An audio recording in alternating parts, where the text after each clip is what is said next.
Hello everyone, welcome back to my YouTube channel. आज के हमारे इस वीडियो में हम आप लोगों के लिए महिला सुपरवाइज़र भर्ती परीक्षा 2023 की तैयारी के लिए गणित का एक सवाल लेकर आए हैं, जो कि महिला सुपरवाइज़र भर्ती परीक्षा 2021 में पूछा जा चुका है। इस प्रकार के गणित के सवालों का अभ्यास आपके आगामी महिला सुपरवाइज़र भर्ती परीक्षा 2023 के दृष्टिकोण से अत्यंत ही फायदेमंद हो सकता है। अतः इस गणित के सवाल से संबंधित इस वीडियो को अंत तक जरूर देखें, ताकि इस प्रकार के सवाल को किस तरह से हल करना है वो आपको अच्छे से समझ में आ सके। तो चलिए देर न करते हुए आज का यह इम्पोर्टेंट वीडियो शुरू करते हैं। सवाल दिया हुआ है, एक कमरा चौड़ाई से आधा अधिक लंबा है। कमरे में कारपेट बिछाने की कीमत 5 रुपये प्रति वर्ग मीटर के हिसाब से कुल 270 रुपये है। चार दीवारों पर 10 रुपये प्रति वर्ग मीटर के हिसाब से पेपर चिपकाने की कीमत 1720 रुपये है।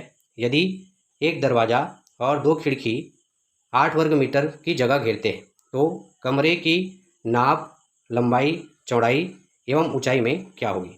ठीक है, कुल मिला के इस सवाल में आपको क्या ज्ञात करने के लिए बोला जा रहा है, तो उस कमरे की लंबाई, चौड़ाई और ऊंचाई ये आपको ज्ञात करना है। तो चलिए इस सवाल को हल करना सीखते हैं, या सवाल किस प्रकार से हल किया जाता है उसको अच्छे से समझते हैं। ओके, तो सर्वप्रथम आपको क्या मानना है। ठीक है, यहाँ पे देखिए चौड़ाई और लंबाई नहीं दिया हुआ है, तो प्रश्न के आधार पर आपको मानना पड़ेगा। तो क्या कहता है प्रश्न की शुरुआत में कि एक कमरा है जो कि चौड़ाई से आधा अधिक लंबा है। ठीक है, एक कमरा है जिसकी लंबाई जो है चौड़ाई से आधा अधिक लंबा है। तो मान लेते हैं कि जो रूम की चौड़ाई है, कमरे की चौड़ाई है, वो 2x है। ठीक है, मान लेते हैं रूम की चौड़ाई क्या है, 2x है। अब क्या कहता है आगे कि इसकी जो लंबाई है वह चौड़ाई से आधा अधिक है। ठीक है, इस चौड़ाई से क्या है, आधा अधिक है। ठीक है, तो 2x का आधा क्या हो जाएगा, तो 2x का आधा आपका निकल कर आ जाएगा 1x। ठीक है, 2x का आधा क्या निकल कर आ जाएगा, तो ये आ जाएगा आपका 1x आ जाएगा। ओके, अब आप इसकी सहायता से कमरे की लंबाई भी ज्ञात कर सकते हैं। ठीक है, प्रश्न में कहा ही गया है कि कमरे की जो लंबाई है वह कमरे की चौड़ाई से आधा अधिक है। ठीक है, तो लंबाई कैसे निकालेंगे आप, तो आप करेंगे 2x प्लस 1x। ठीक है, कमरे की चौड़ाई से आधा अधिक लंबाई, इसलिए 2x प्लस 1x कर देंगे, तो आपका कमरे की लंबाई निकल कर सामने आ जाएगा, जो कि कितना आएगा, तो आएगा आपका 3x। ओके, इस तरह से देखें तो हमारे पास कमरे की चौड़ाई एवं कमरे की लंबाई दोनों निकल कर सामने आ गया है। अब आगे इसको हल करते हैं। अगर सवाल को आप ध्यान से पढ़ें तो आगे क्या दिया हुआ है, कमरे में कारपेट बिछाने की कीमत 5 रुपये प्रति वर्ग मीटर के हिसाब से जो कुल खर्च है वो कितना है, 270 रुपये का है। ठीक है, मतलब यदि हम कमरे में कोई कारपेट बिछाते हैं तो उसमें कुल खर्च कितना आ रहा है, तो 270 रुपये का, और प्रति वर्ग मीटर के हिसाब से कितने रुपए खर्च करने पड़ रहे हैं उसकी बात करें तो 5 रुपये। तो इसकी सहायता से हम उस कमरे का क्षेत्रफल ज्ञात कर सकते हैं। तो चलिए उसको कैसे निकालेंगे उसको सीख लेते हैं। तो आपको क्या करना है, इस कुल कीमत को प्रति वर्ग मीटर वाली कीमत से भाग दे देना है। यानी कुल खर्च कितना आया, तो कुल खर्च आपका आया है 270 रुपये कारपेट बिछाने में।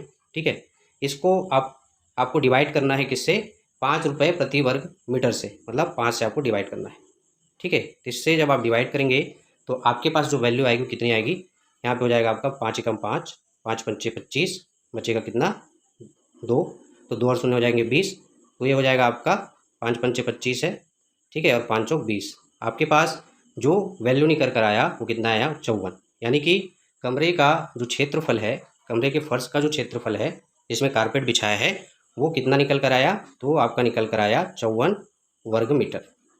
ठीक है, ओके, अब आगे चलते हैं। अब हमने कमरे का क्षेत्रफल ज्ञात कर लिया है। अब आपको क्या करना है, आप इस कमरे के क्षेत्रफल की सहायता से लंबाई और चौड़ाई ज्ञात कर सकते हैं। तो चलिए उसको किस तरीके से निकालते हैं उसको भी सीख लेते हैं। कमरे का क्षेत्रफल कितना निकल कर आया, तो आपके सामने निकल कर आया 54 वर्ग मीटर। ठीक है, अगर कमरे के क्षेत्रफल की बात करें या आयत के क्षेत्रफल की बात करें, तो आयत का क्षेत्रफल बराबर क्या होता है, तो आयत का क्षेत्रफल बराबर आपका लंबाई गुने में चौड़ाई, ये आयत का आपका क्षेत्रफल होता है। ठीक है, अब आयत के क्षेत्रफल की जगह हम उसका मान रख दें, जो कि कितना है, तो वो 54 है, बराबर लंबाई कितना हमने निकाला था, तो लंबाई हमने निकाला था 3x, गुने में चौड़ाई कितना निकाला था, 2x निकाला था। ठीक है, अब ये दोनों आपस में गुना हो जाएगा तो क्या आ जाएगा आपकी वैल्यू 54 बराबर 6x²। ठीक है, 6x का वर्ग आपका ये निकल कर सामने आ जाएगा। अब इसको हम आगे हल करेंगे। ठीक है, तो वैल्यू कितना निकल कर आया सामने, तो 6x² इक्वल 54।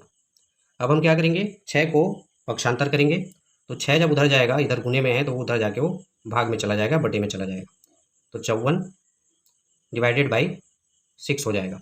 अब 6 से जब 54 को भाग देंगे तो कितनी बार में जाएगा, ये जाएगा आपका 9 बार में। 6 कम 6, 6 निया 54। ठीक है, अब यहाँ पे देखिए x के ऊपर वर्ग लगा हुआ है।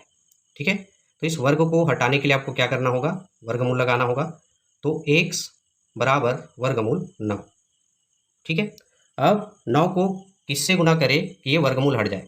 ठीक है, तो वर्गमूल को हटाने के लिए आपको क्या करना होगा, इसको आपको क्या करना है, गुना करना होगा। x बराबर क्या हो जाएगा 3 × 3। ठीक है, इससे क्या हो जाएगा, आपका वर्गमूल कैंसिल हो जाएगा और x बराबर आपको क्या मिल जाएगा, तो आपको 3 मिल जाएगा।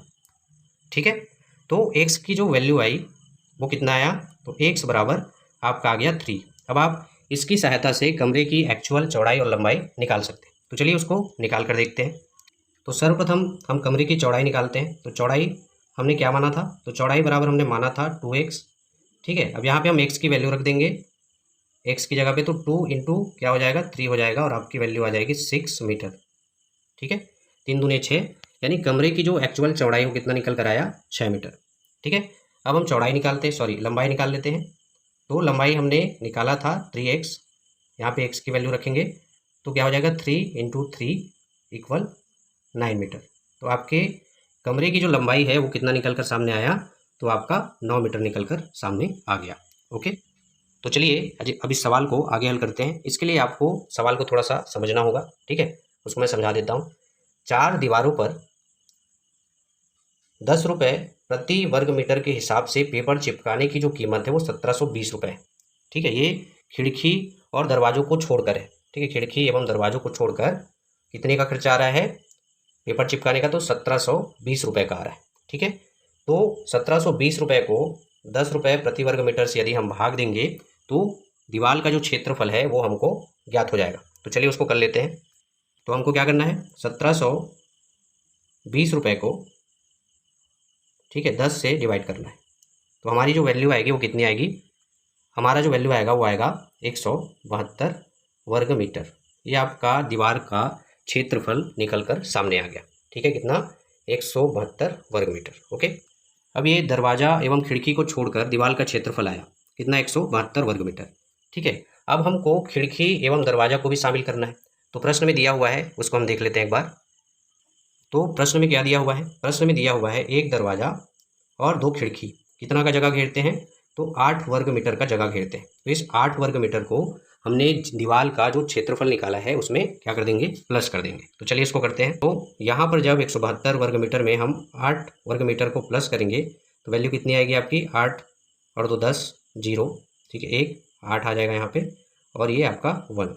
ठीक है, आपके पास वैल्यू जो निकल कर आया वो कितना निकल कर आया, तो वो आया आपका 180 वर्ग मीटर। यानी कि दीवार का जो कुल क्षेत्रफल है वो 180 वर्ग मीटर है। ओके, अब आगे चलते हैं। अब आपको क्या करना है, एक सूत्र की सहायता से आपको कमरे की ऊंचाई ज्ञात करनी है। तो चलिए सूत्र को मैं लिख देता हूँ। तो यहाँ पर मैंने सूत्र लिख दिया है। सूत्र है 2 लंबाई धन चौड़ाई गुने में ऊंचाई बराबर दीवार का क्षेत्रफल। ठीक है, तो 2 कोष्टक के अंदर लंबाई कितना निकल कर आया था आपके सामने, तो लंबाई हमने निकाला था 9 और चौड़ाई हमारा आया था 6। तो 9 + 6 हो जाएगा यहाँ पे, गुने में ऊंचाई हमको ज्ञात करनी है। ठीक है, तो उसको निकालना है बराबर दीवार का क्षेत्रफल कितना आया था, तो ये आया था आपका 180। ठीक है, अब इसको हम हल करेंगे। ठीक है, तो यहाँ पे 9 + 6 कितना हो जाएगा आपका, ये हो जाएगा आपका 15। 15 और 2 × 15 हो जाएगा। ठीक है, गुने में ऊंचाई है, इसको लिख लेते हैं बराबर 180 है। ठीक है, अब आपको गुना करना है तो 15 दूने 30 गुना ऊंचाई बराबर 180। ठीक है, अगला जो स्टेप होगा वह क्या होगा, आपको 30 को पक्षांतर करना है। ठीक है, तो 30 यहाँ पे गुने में है, उधर अगर पक्षांतर करेंगे तो ये बटे में चला जाएगा। ठीक है, इसको इधर लेके जाएंगे तो बटे में चला जाएगा। जब 180 को 30 से भाग देंगे तो ये कितनी बार में जाएगा, तो 180 आपका 30 से काटने पर 6 बार में चला जाएगा। यानी कि आपकी दीवार की ऊंचाई जो निकल कर सामने आएगी वो कितना आएगा, सॉरी हाँ ऊंचाई या कमरे की ऊंचाई कितना निकल कर सामने आएगा, तो ये आएगा आपका 6। ठीक है, अब आप ध्यान से देखें तो हमने लंबाई, चौड़ाई और ऊंचाई ज्ञात कर लिया है। ठीक है, चौड़ाई हमने कितना निकाला था, तो हमने निकाला था 6 मीटर। ऊंचाई हमने अभी अभी निकाला कितना, वो भी 6 मीटर। और कमरे की जो लंबाई है वो हमने कितना निकाला, वो निकाला हमने 9 मीटर। ठीक है, यही तो है जो सवाल में आपको पूछा गया था, आपको निकालने के लिए बोला गया था। तो इस सवाल का जो सही आंसर आएगा ये आएगा चौड़ाई 6 मीटर, ऊंचाई 6 मीटर और लंबाई 9 मीटर। ठीक है, ये तो था महिला पर्यवेक्षक एग्जाम से रिलेटेड एक इंपॉर्टेंट वीडियो। इसी प्रकार के इंपॉर्टेंट टॉपिक के साथ मिलते हैं हमारे नेक्स्ट वीडियो में। तब तक के लिए धन्यवाद।